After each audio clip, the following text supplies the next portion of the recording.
So I haven't done much filming in the car, but I'm going to show you the few issues that I've got with this car when I had it. So when I had it, the key wouldn't work. It's keyless start and entry, so you can put your thumb on the handle and the door will open as long as the key's in your pocket. And then when you get in, you just press the power button, which is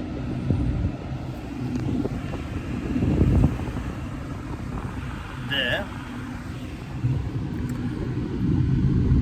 and the fob doesn't work. So I had an auto electrician come out because Ford's currently closed due to COVID-19, and he programmed me a new fob, brand new fob at £150. He then proceeded to tell me that it still doesn't work, so I was a bit disappointed at that. But he told me it's not the fob, this is the key.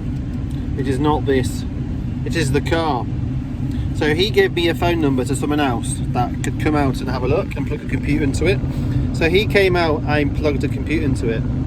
And to be fair, he didn't know what he was doing. So he said, I know someone that works for Ford as a mobile technician and he has the right equipment. So he gave me his number, I contacted him and he came out, and he has the Ford software where you plug in and it tells you exactly what the problem is. It's exactly the same software as they use in Ford. This is currently booked into Ford next week, but Ford won £100, well nearly £100 plus VAT just to look at it. The guy that came out charged me £70, and what we found out was, this is the problem we had. So if you look up here, sorry it's a bit noisy, it's because the AC is on and it's really warm. So look up here, this bit comes down, and unfortunately I took it out, but connected to that wire is the module that receives the signal for the fob. Inside this little compartment, it was all corroded.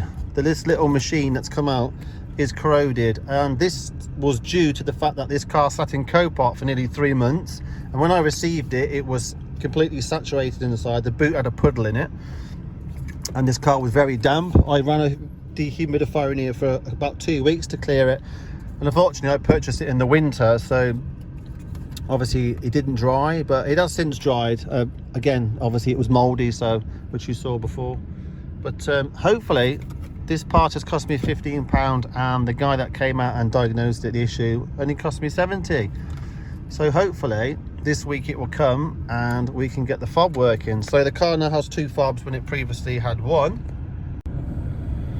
and I didn't want to buy a second fob, but I thought it was the fob. Annoyingly, I spent £150 on a fob that I didn't actually need, so my bad. But the next owner will have 2 fobs, one brand new one and one used one. The one I've got in the car at the moment is used.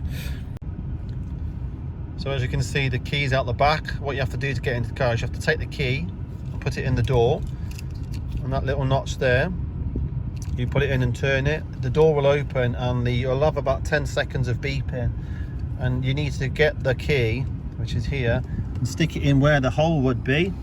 So there's a plastic cap, which is this. So on keyless entry cars you get a cap. You take that off and there's just a holder there, and you just shove that in there, and then you quickly press the button and it enables you to start the car. So as you can currently see, it says Ford key not inside car when it is, but it does go out, and if you press OK it clears. I've driven this car for 3 days, so it does drive fine. It just comes up with these errors. Hopefully I'll get that sorted very soon and give you an update. But this is the inside of the car, as you probably saw before when I cleaned it. It's gone a bit dirty again.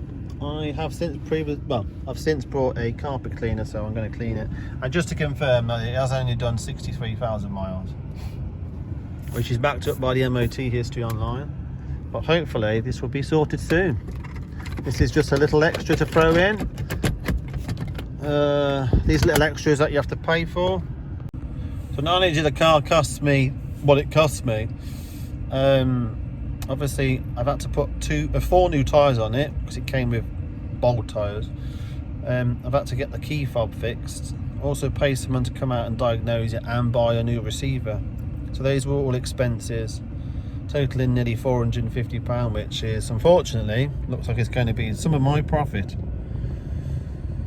So we'll leave it there, and we'll see how we get on. I'm hoping just this thing that's dangling, I just really hope that it's fixed with that, because I'm gonna have to sell the car rise with some problem. I'm not spending any more money on it, and it's certainly not going to Ford to be spent £100 just for someone to tell me, oh, it could be this or it could be that.